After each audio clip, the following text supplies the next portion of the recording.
Hi, it's Pensioner Prepper here. It's the 29th of September and I must admit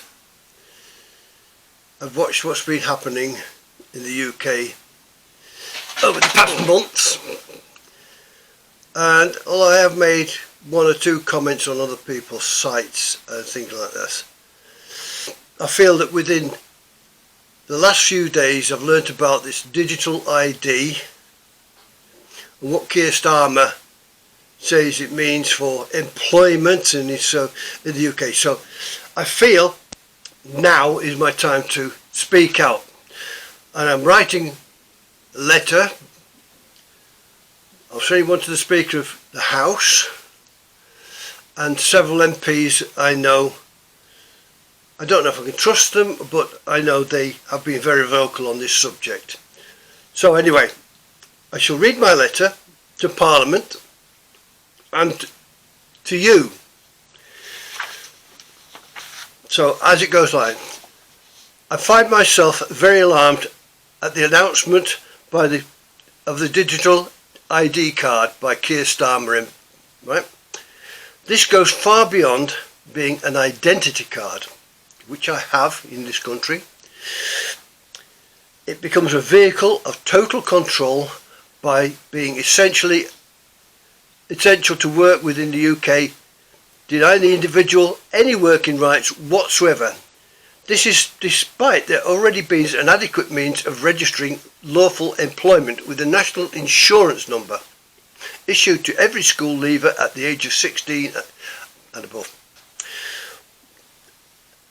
The employment provision within the digital identity card is superfluous and unnecessary, and may also violate the ECHR, which is fully incorporated within the UK law. What this ID would effectively mean is that for every UK citizen will become an indentured serf, a slave. Sorry about this, reading this. The digital nature of this card would mean that in practice, any individual or union member who may be deemed dangerous to the government policy can be denied the ability to earn a living at the mere tap of a computer key.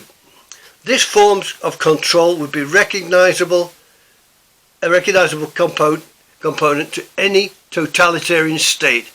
Forgive my falter. Civilization is not a natural state. It is a rare jewel, something that must be fought for and protected. Collapse comes through apathy that has grown slowly through the voter being comfortable.